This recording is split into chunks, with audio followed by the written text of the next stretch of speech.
one HR myth that comes to mind is the fact that employees think that the organization is responsible for their development. So you hear people say that the organization is supposed to manage my career. To start with, it is your career.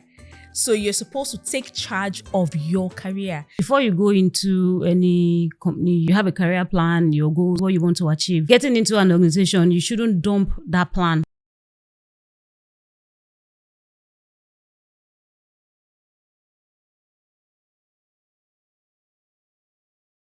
Hello, everyone. Welcome to another exciting episode on HRTEE.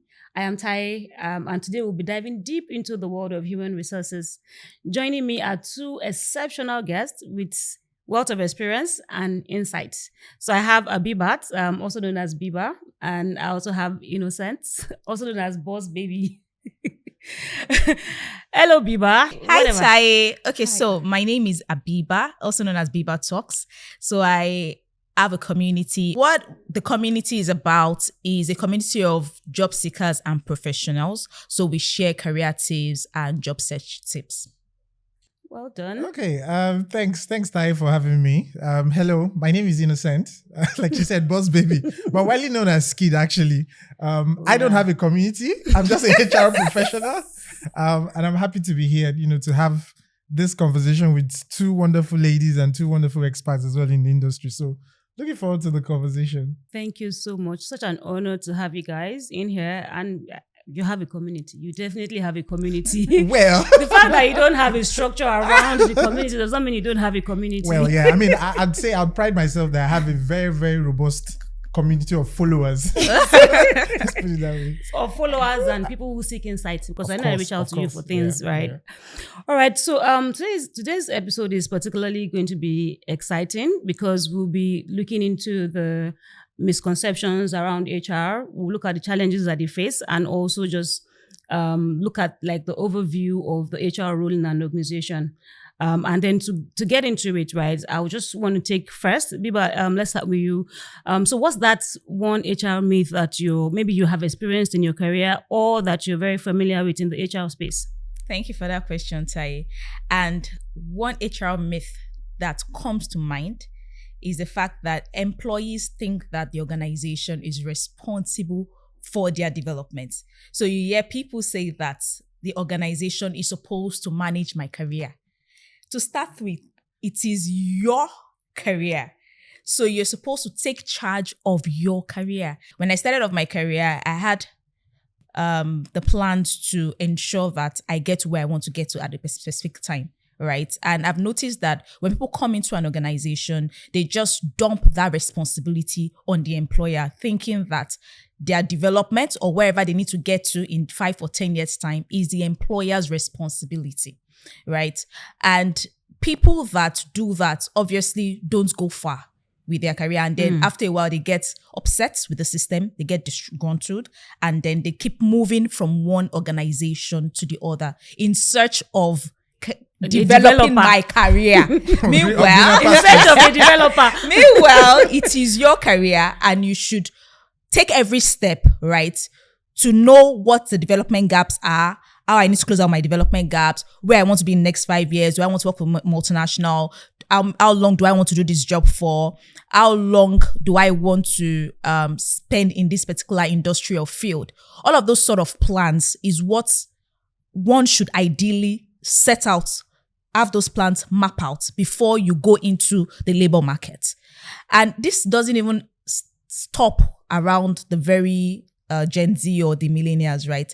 Even the older ones, if you have a conversation with maybe someone that is a bit old, like in their 50s, 40s, they will tell you that, where they were working before, they had thought that their employer was supposed to send them on trainings, move them around, promote them, such an entitlement conversation around that, right? So I feel it is something that as HR professionals, we should keep letting people know that your career is in your hands and you're solely responsible for the development or the progression of your career.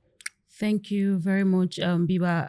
I think one of the key things that I actually picked from that is the fact that, before you go into any company, probably already have a plan. You have a career plan, your goals, what you want to achieve. So getting into an organization, you shouldn't dump that plan. Yes, the organization may even put in place things to help you, like training, try to speak to you, to even engage you, to know the areas that, you would like to be trained on. And of course, that relates to what you do. So do not drop that your plan. And even if you didn't have one, starting your career, you should develop a plan. You should develop a plan, the industries you want to be in, the kind of trainings you want to get, the trajectory that you want for your career. So thank you very much. Look, because you just said something, you have to have a plan. A lot of people don't have a plan. Absolutely. And let's take it back into the society. We have a systematic issue.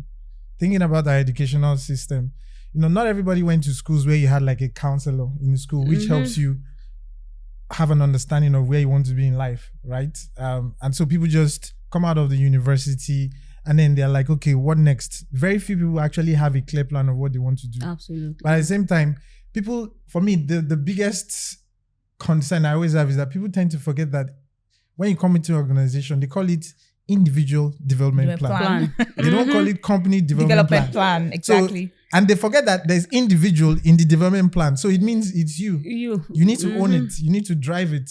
You need to understand it. Absolutely. And for me, I think where we as HR practitioners are moving, or most organizations are moving towards, is, look, even if you come into an organization and you don't have a plan, because case in point, most organizations these days, we look for talents that are fresh out of school.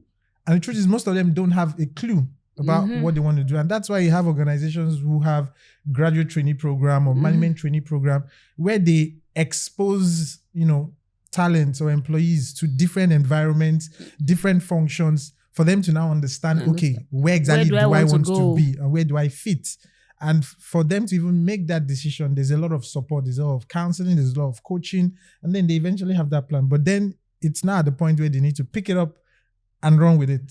And I think that's why. So who is responsible for the counseling, the coaching, and all of those things to help them get on that page where they pick things up? Well, for me, look, there's one philosophy I always live with, right? I always say, look, you can't enjoy what you don't ask for. And that's the fact. If you don't ask for something and you're just giving it, you probably would not value know how it. to even and you not use even it. know how to use it. So the fact that an organization, which is something we always pray for in HR or hope for in HR, is that organizations have a very solid platform or solid environment where people are able to understand what it is to have a thriving career that is impactful for themselves, the organization, and the society at large. Because now, there's a lot of talk around sustainability. So it's not just about yourself or the organization. It's actually the wider, the macro system, the macro universe. So that process or that environment exists. But the question is, do you actually leverage on that environment? And the truth is, the first person in that environment, even though people think it's HR, it's not HR, it's your line manager. So your line manager is the first person. Your line manager needs to be the first HR before it comes to HR, because most times the line manager is the one that is able to tell you, okay, these are the opportunities, these are the strengths, these are the potentials in the long run, in the short run. Especially because he or she has done that before, or they've gone down that lane. So they sort of have a better or a clearer understanding of how you can navigate in that path. Yeah. Well, on that thought on line managers, right? Most people these days might not feel comfortable opening up to the line manager, in as much as is aware of your areas of strength, your weaknesses, but having that heart-to-heart conversation might be a bit difficult with the way the systems now are set up in this part of the world. Yep. Right. I think maybe a business leader or somebody that you look up to as a mentor, or someone that is in your line manager's sort of grade level, but you don't directly report into the person, right? That might be somebody that you can consider as a coach or a mentor. But your line manager, in as much as he understands your areas of strength, your weaknesses, sometimes to have that heart-to-heart conversation sometimes might be a bit difficult. So as HR professionals as well, try to understand the relationship with the line manager and the employee or the subordinate, and then you can look around and see who else this person help, that can coach or mentor or develop this person. Look, again, we'll probably delve into some other aspects of culture. You get eventually. Yeah, it But I depends think- on the culture of the organization as well. Because I Yes. know that some organizations now, they try to have this arrangement where they have mentors within the organization. Of course, not someone you report into. Exactly. So someone in another business, but Exactly. person looks out for you. Just Exactly. the concept of a sponsor, Yeah. so to speak. Yeah. You know, someone who can always speak for you and who will also coach you on how you should, journey. take your career Seriously. and how you should speak up for yourself and all of that. Thank you very much, guys. That's I think there are it's loaded with lots of things to learn and actions as well. So I'll just come to you, Innocent. Is there any other misconception that you would like to speak about? The way you ask that question, misconceptions, there are so many. I can So I'm not imagine. even sure one actually covers it all. You understand? I mean, there's so many. For me, I think the one that really hits me most of the times is, how people tend to think that the HR function is more of an administrative function as against a strategic function. Yeah. You understand? File pushing. Then a linking myth to that as well is also the bit around people think that there are no special skills for HR practitioners. Anybody can do HR. quote unquote. Yeah, exactly. Because again, when you pick out the word admin, like anybody can do admin, right? And so because anybody can do admin, it means you don't need a special skill to be a HR practitioner, HR professional. And that for me is the biggest myth that I think people need to start understanding that doesn't exist. Because in the reality of things, HR is like one of the most strategic elements in any organization. Yeah. Every organization does not exist in isolation of people, because you can have the machinery, you can have the processes, you can have the licenses, you can have the location, but if you don't have the right people, nothing works. Okay? And for me, when people don't see HR as strategic partners, that is why, to a large extent, we are not seen as core in the industry or core in an organization. And so progressively, what most people are doing these days is to try and see how we can channel a holistic understanding globally of the role that HR plays in every organization, be it a very small organization or be it a multinational globally. HR is like the most strategic partner in any organization. And you see that you've even seen today that there's a trend where you find HR professionals even moving away from HR, making cross-functional moves and becoming CEOs or business leaders. How did they get there? If they were just doing admin. Because the last time I checked, becoming a CEO means you need to understand the entire value chain of the organization. Absolutely. From supply chain to marketing to sales to regulations to legal and then to people. So if I have a HR manager, an ex-HR manager who is an MD CEO or a managing director today, it means he understands the entire value chain, and there's the extent of trust that has been given to him or her to be able to lead the organization on a profitable standpoint. So for me is always the one that I don't agree. I know they agree for anybody. It's true. We've moved away from that completely. It's not. So, that for me is like my absolutely. I biggest agree with you. concern. I agree with you.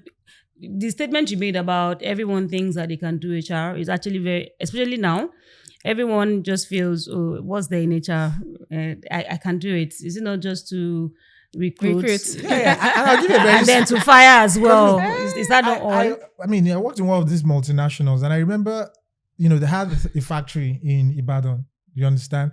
And anytime I was in talent acquisition at that time, and so anytime I visit Ibadan, you understand, she would come. She was the maintenance manager, and she would say, Innocent, what are you guys doing? What are you guys doing? I'm like, okay, IB, no problem. One day you would understand what we're doing, because you will see us work so late into the night, very early in the morning the next day, we are back again. And they were like, come, because they don't understand, because they run shifts. So she runs the shift, she's gone home, she's done that, it's the machines. And I said, no problem.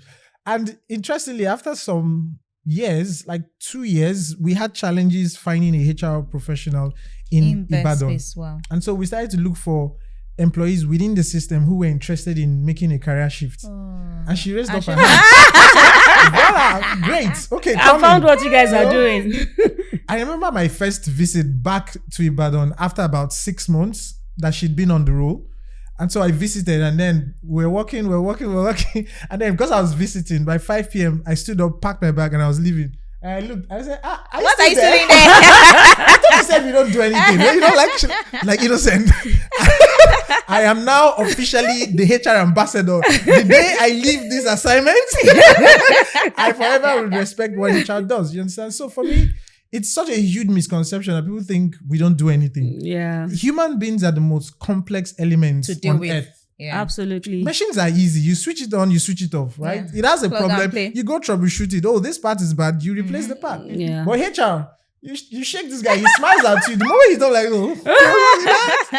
it's difficult. Aside that, even working in a unionized environment, maybe It's the even days more they decide difficult. to just Oh, tell me about down it. to or something really crazy. And as HR, you have to balance things. You're trying to get your employer to maybe see reasons on certain things. And you're also trying to, because you can't reveal some of your conversations to these people. You're just trying to get them to understand that things are in process. We're trying to sort things out. You have to get back to work. Because I have experienced people down in Shuts down. tools Yes. and, having to run from pillar to post, like doing different things just to make sure that operation continues. Because, imagine that it's just file pushing, it's just admin that we're doing. Yeah. What will happen in that kind of instance? Is it the line managers that will come and speak to them? The line managers they've also down their own tools. So who then comes to rally people around to say, we'll get on this or we're on this, let's, come back.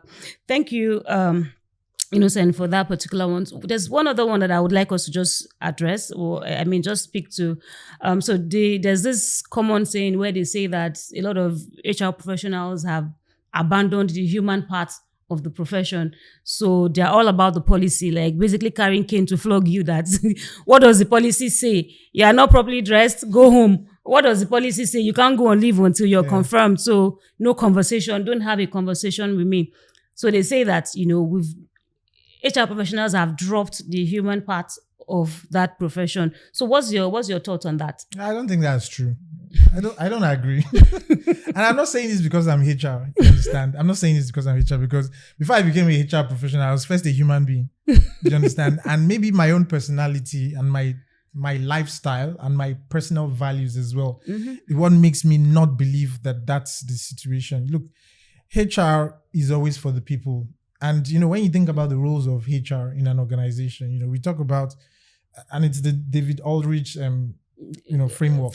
It's being a change champion or a change agent, depending on which you prefer. I prefer change champion. It's being an employee advocate. It's being an administrative expert, and then being a strategic partner. And there's a reason why these four exist, but they don't exist in isolation of themselves. You understand? And I think you cannot be an employee advocate or a change champion if you're not connected in one way or the other with the people. As well as much as the organization. I don't think HR is about pushing papers. I don't think HR is about policies. The policies exist for a reason. Because when there's no law and order, you understand, there's no crime. Right? And that's the way things happen. But for me, HR is always focused on the employee's well-being, and that role of being an employee advocacy or advocate in this case is something that is in our DNA. It's something that is innate. And that's why I keep telling people it's not everybody that can be a HR practitioner or a HR professional, because they require certain scarce skills. Not that it's scarce in the real sense of it, but it's not everybody that understands it. It's not everybody that is able to live or behave in the expected ways of a HR practitioner. For me, empathy in the workplace is big these days. And we talk about emotional intelligence, right? And this is one skill that is now becoming very, very relevant in the workplace, not just for HR practitioners, but also for line managers, also for leadership. So for me, I don't believe that that's what truly defines a HR person, right? I think what truly defines a core HR person stems from, first of all, the personality. And we always tend to underwrite or undervalue the fact that each individual has their temperament. Do you understand? And so when you tend to generalize because of one experience, and then you say, look, HR doesn't have people's interest at heart, then it's a wrong perception. And for me, I think people should not be looking at these issues in the workplace in that light. but you should be looking at it from the angle of what is the value that HR brings to bear in an organization. Right. So for me, that's what I think. I don't believe in it. This is me being honest. Absolutely. I think that we have sort of touched on the challenges that HR people also face, HR professionals face in the organization. Instances where you're advocating, the employee advocacy is what you're on, but the people don't believe that that's what you're doing. But as HR, you're actually fighting behind the scene for them, and you're you're also trying to in the local palace to calm them down, to say, guys, we're on this, but not necessarily giving them all the information. And because of that, they just feel that, no, you're not for us, right? Yeah. So that's like a challenge that, the HR people experience. Is there any other thing? Look, I mean, see, every success in an organization is embedded in one thing. I always tell them, how you communicate and what you communicate. Sometimes we HR practitioners, we tend to feel, look, confidentiality. Sometimes you need to balance confidentiality with transparency. Yeah. You get my breath. So when you talk about true transformation and when you talk about true culture, the biggest element that drives trust within the cultural framework is the extent of transparency in your communication. You can't be seen to be communicating something and then it's brewing you not being quite transparent. Yeah. So for me, I always tell people, always try to get to the point where you start discussing the why. Because we HR practitioners, sometimes we just tend to focus on the what and the how. We always forget the why. The why is actually what drives the trust. The why is actually what drives the belief. The why is actually what drives the connection. And those meaningful connections, if you miss out on the why, you lose it. So if we progressively try to focus on how we communicate the why we are doing this, right? People tend to start to trust you because you give them the full information of, okay, we are making this cut on headcount is because the business is not doing well in this. Or even most times, what people do these days is co-create the solution. Yeah, it makes them feel like they're involve them. So you involve them. Okay, design thinking. Yes, design thinking. Exactly. Yeah. If you were in my shoes, what would you do? Flip the script. I always say it all the time. Flip the goddamn script. And then you see if it's true that I am not advocating for you versus the business. So for me, that's what is very, very important. We should learn to embrace effective communication and what it does in transforming an organization and particularly people's mindset, because it's always in the mind. At the end of the day, it's a mind game. Thank you, Innocent, for that. I think one major one for me is that co-create. Like, let's do it together. Yep. In that way, you understand the extent to which we are pushing for things and you understand the why behind it. And if there's also like a pushback from the business, you also understand the why of that pushback, which, just sums the transparency in the communication, like you said. Thank you for that very insightful one. I'll just go to almost like our last question and I'll start with Biba. Just in a short sentence, or however you want to put it. So what would you say is the role of HR in an organization? As HR professionals, we're moving from being transactional to transformational. You need to understand the reason why you exist in a business, and which is the fact that you're trying to align people's productivity with the organization's strategic goals. With that in mind, nobody was going to exist in that organization without a business. So first, we are there because there is a business in the first place. So as HR professional, you're supposed to understand your role first as being a strategic business partner, and then align that with being empathetic to people with the mindset that the business exists. The people exist because the business exists, right? It's beyond recruiting, hiring, firing, performance management. The first, as HR professionals, is to understand the organization's strategic goals, right? As a business, where do you see yourself in the next 5 to 10 years? What do you want to achieve? And that's where you come in as a professional to say, okay, as a business, I want to have the biggest cement plant in Nigeria, for instance. As a HR professional, you're thinking of what you need to do to ensure that happens to the business, the sort of people you need to bring in, the sort of initiatives you need to bring into the system such that people are engaged, right, to meet that strategic goals.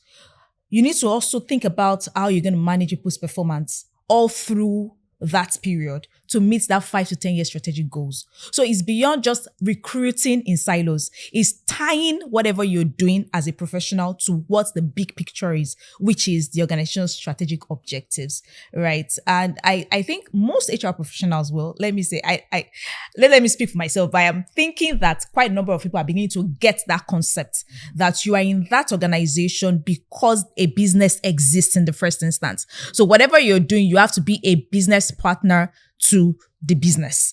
I understand the human part of it. I understand the people side of it. The fact that you need to do things to make people feel engaged. You need to do things to make people feel like they're part of the system as well. But at the same time, the goal should be that if this business stops today, I'm not going to be HR here. Neither am I going to have people to even look over or look after. So that mindset of moving from being transactional to transformational, in terms of people you're bringing in terms of policies, in terms of the practices, in terms of the way you do your things generally, right? That's where I see the vision and the future for HR, rather than just the daily, did anybody come late today? Who signed in late? Who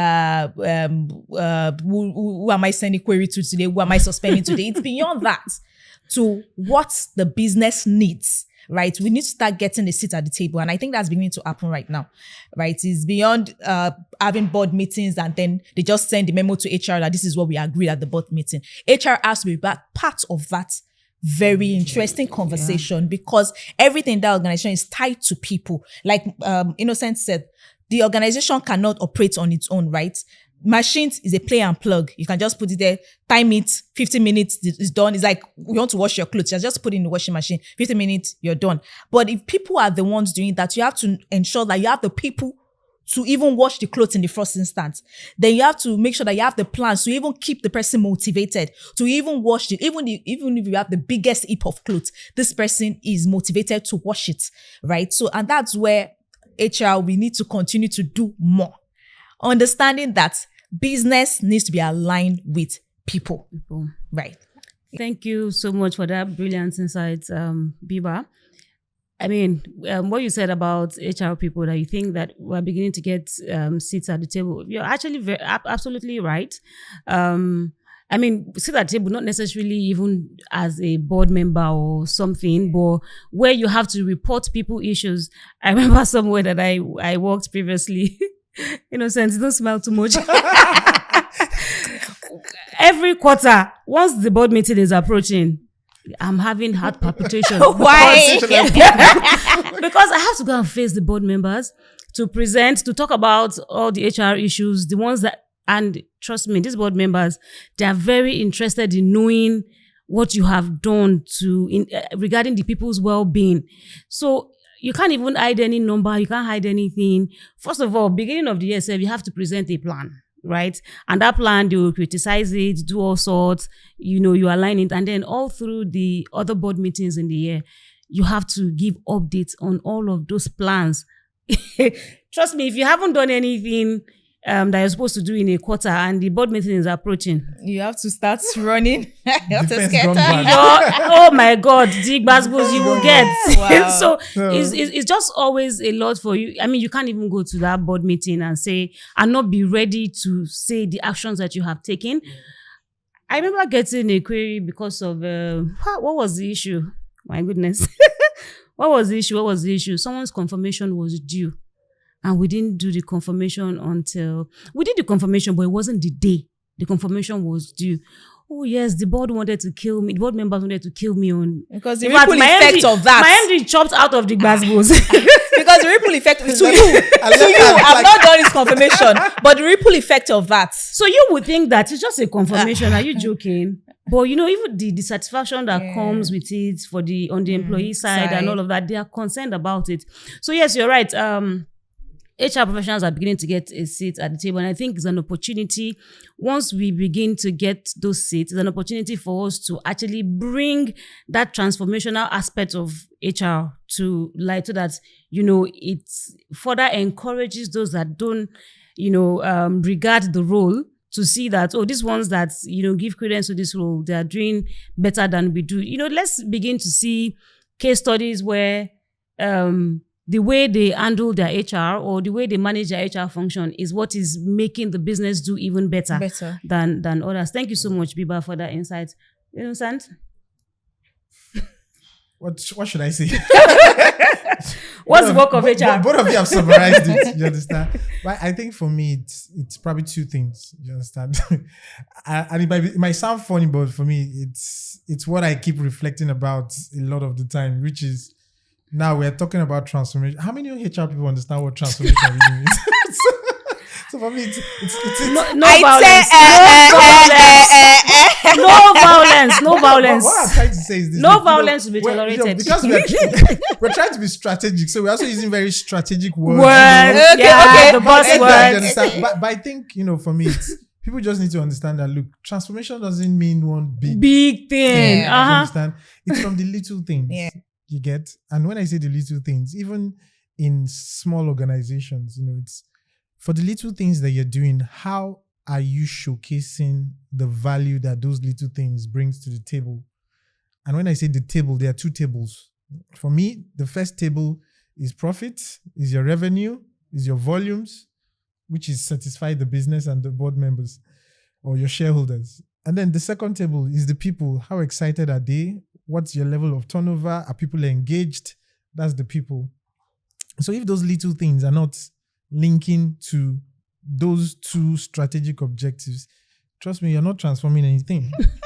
That's a fact. It's just a buzzword. It's just at a the end of the buzzword. day. Yeah. So for me, I think my own piece would be, for every little thing we do within the workspace and the workplace, let's be able to actually demonstrate and show the impact that it has on both the business and the people. And so it means that, look, we should constantly be measuring, monitoring everything that we do. Because you know how our functions are now. You know what they say, look, your function is a cost center. It's cost center. Yes. So it's cost sensitive. So any HR practitioner, any HR professional today that doesn't understand that, look, you only exist to spend money, not to make money for the business. It's our duty to say, sorry, I spend this money, and this is the return on investment when I spend it. You understand? So whatever value you put into any project, no matter how little, or any intervention, no matter how little, let us always try to demonstrate how it impacts the business. Do you understand? And there are many ways to do that. You understand? A lot of sports surveys you can do. You can look at how it impacts your employee engagement surveys of the year. There are also external benchmark surveys you can do to also benchmark your internal practices versus external practices as well. And so this is what I would say, we HR practitioners need to start doing, because the reason why some of these misconceptions that we've been discussing today is because over time, we've lost the opportunity to actually demonstrate the value. That we bring to the business. And so it's not just enough to say we deserve a seat on the table. No, we need to showcase and demonstrate that we really, really deserve a seat on the table. And the only way we can do that is by being very intentional in the things we do and showing the business that this is why we exist. This is why we have to stay, because without us, the business goes bankrupt. Yeah. So this for me would be my last your closing statement around it. Yeah. Would that be your closing statement? Or not my closing, it's a continuing statement, because we can continue. Okay, we're actually bringing this to a close. And I just want you guys to just, wrap things up. Like I was saying, your closing statement, your call to action, whatever it is. I know there's already call to action from what you have said. In fact, there's been call to action in all the things that we have been saying, but just in a nutshell, right? For me, it could be to the HR people, it could be to the business, it could be to the employees. So in a nutshell. I think for me, the business, and I'm not taking myself out of the business because I exist with the business, but I think the business, which is the people, leadership, shareholders, and even the environment that we operate in, needs to understand the value that HR brings, but understand it from a standpoint of being a lot more receptive to the essence of why HR needs to be in any system for that system to work, because it's about people. And to dear HR practitioners like you and Abibat, right? We just need to start thinking about data a lot more. Do you understand? Because what you see progressively is that data is now the currency in any organization. How do you use data to drive the interventions? How do you use data to advise the board or leadership that, look, we need to do this? Data is actually what gives you that value to say, this is the reason why, because you're able to actually demonstrate how you can move the data from a net negative or to a plus positive. Mm-hmm. And so for me, we need to embrace data progressively as HR practitioners, because that's the best way we can actually demonstrate that even though our roles tend to be soft, meaning they're not hard. It's sales guys, they know what they need to do. Mm-hmm. They need to They go and have sell this numbers. product. They need to sell. The guys in the factory, fix that machine, make sure it's running, produce also numbers, you understand? It's very clear. But we HR, it's people, okay, but it's soft. You don't touch it. The only way you can really make the business understand that, look, it's tangible, is when you start demonstrating it by using data and showcasing, how every naira and kobo that your so-called cost center is spending is transforming into results for the business. So that would be for me. So basically just ensuring that, we use data to, let me say we use data to request for things, and we also use data to show what our interventions are, the impact that our interventions are making. It's a give and take game. Give me this amount and I'll give you that amount. So I'm not just a cost center. Yep. Yeah. Thank you so much, Innocent. Biba? Okay, so for me, I think we've said a lot today already. The only thing that resonates right now is the fact that as HR professionals, at the center of everything we do is to define our organization culture, right? They say culture eats strategy for breakfast.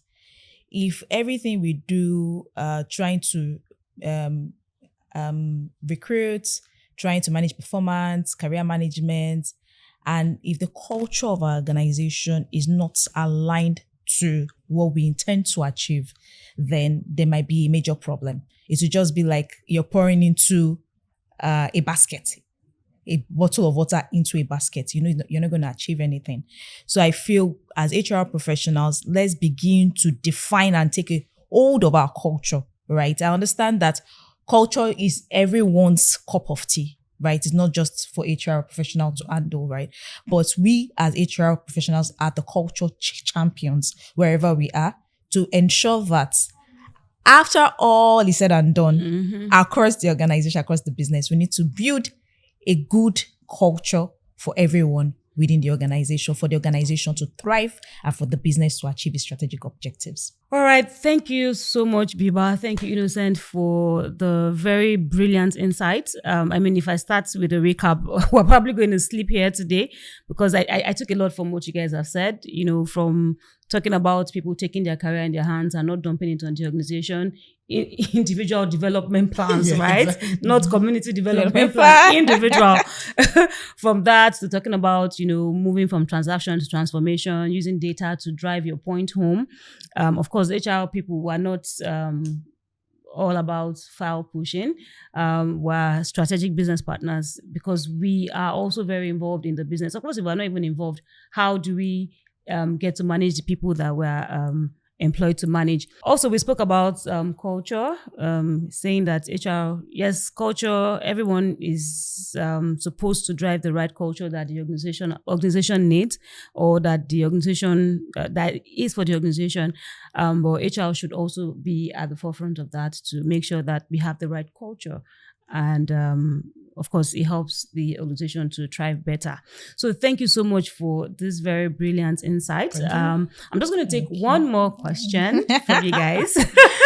Okay, just one more question and I'll let you go. You've been very generous with your time today. So Biba, I will start with you. Again, this platform, we're just trying to educate people and also inspire people. We're trying to, in the little way that we can, bring a level of transformation. Let's start it from somewhere. So we're trying to educate, HR professionals, employers, employees, and generally people who are HR enthusiasts. So what topic would you recommend that we address on this platform? Okay, I think what comes to mind for me is a topic around balancing employees' entitlement mindset, right? Okay. With achieving organizational goals. Okay. Thank you. Balancing employees' entitlement mindset with achieving organizational goals. Innocent? It's more like employees putting themselves first before the organization. Yeah, okay, let me do you want me to rephrase? No, okay, yeah, you can. We are moving to that stage or age where employees feel like, well, I should get paid my salary, whether I work or not. I should be entitled for promotion, whether I'm eligible or not. The employer should manage my career or be responsible for my development, whether I'm interested or not, right? So such entitlement mentality is going on around somewhere, right? So how do we as HR professionals balance the organization's strategic goals, right, with that? Because we need the people to do the work. So just that's alignment and balancing, right? All right, noted. Innocent? For me, so again, I was talking about data, and I think it's a topic that we need to delve into a lot more, because I'm sure it's a competency. Again, going back to HR does not need any special skill. We do.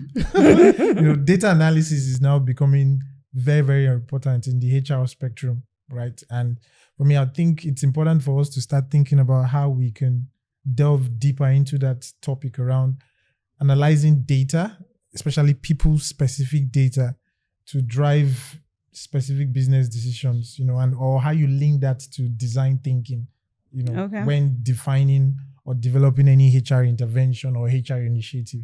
That for me is something that I think is burning and I think would be interesting to talk about. Thank you very much, Innocent and Biba.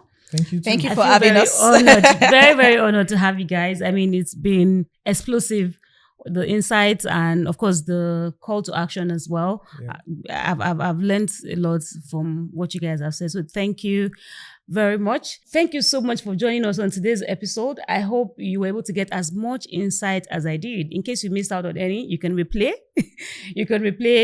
Share the video. Most importantly, we would want to engage with you in the comments below. So please, let's hear from you what topic you also like us to discuss and what your thoughts are on all the things that we have discussed today.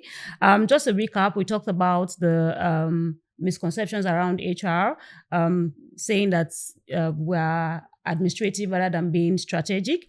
We also talked about HR not having the human part, which we have debunked here. Also saying that, HR or the organization, quote unquote, is the one that is responsible for your career.